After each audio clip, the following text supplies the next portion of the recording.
Located within the English counties of Gloucestershire, Wiltshire and into West Oxfordshire, the Cotswold Water Park spans over 40 square miles of land and is home to over 150 lakes. It's a consistently evolving piece of land due to the intrinsic relationship the water park shares with the quarrying industry. And without it, this tapestry of wetlands would not exist.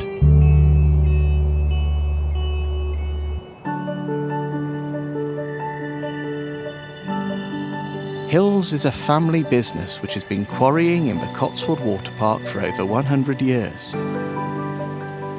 Here at Shorncove Quarry, in the Cotswold Water Park, 300,000 tonnes of mineral are extracted here every year. Peter Andrew is the Group Director at Hills Quarry Products. Aggregate is a range of products that are produced from working rock, sand and gravel that are naturally occurring within the ground formation. It's a fundamental product for everything that we do and need today. Roads, houses, schools, factories, toothpaste, tarmac, glass, house building, concrete.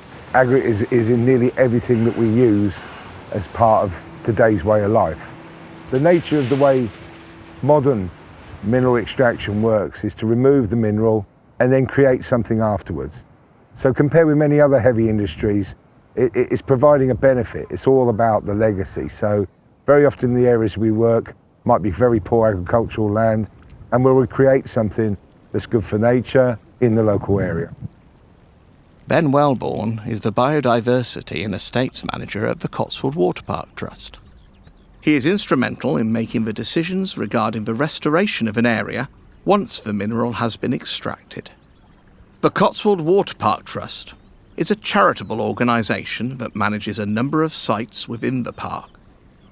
The Cotswold Water Park is reasonably unique insofar as it's essentially a man-made wetland landscape.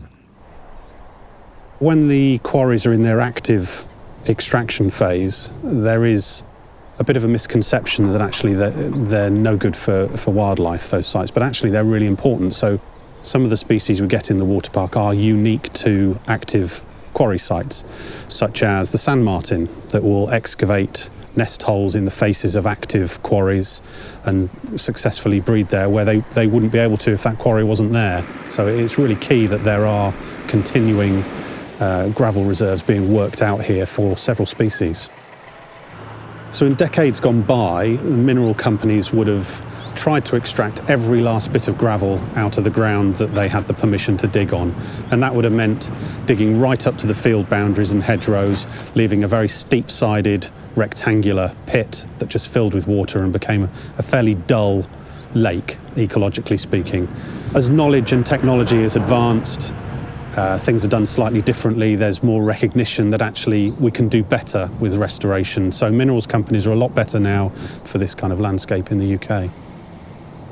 The Cotswold Water Park Trust have been a strong partner. They've worked with us, we've worked with them to create the wonderful environment that you see around you. This environment's been created by quarrying. It wasn't here before, and it's a fantastic legacy for the industry, and it's something for the Cotswold Water Park Trust to be incredibly proud of. The industry here in the water park initially takes from the environment. Some might say an investment in the future. But what is delivered at the end of its life cycle is such a healthy return on investment in the form of richer biodiversity, greater public access, increased aggregate production, and new, more varied habitats.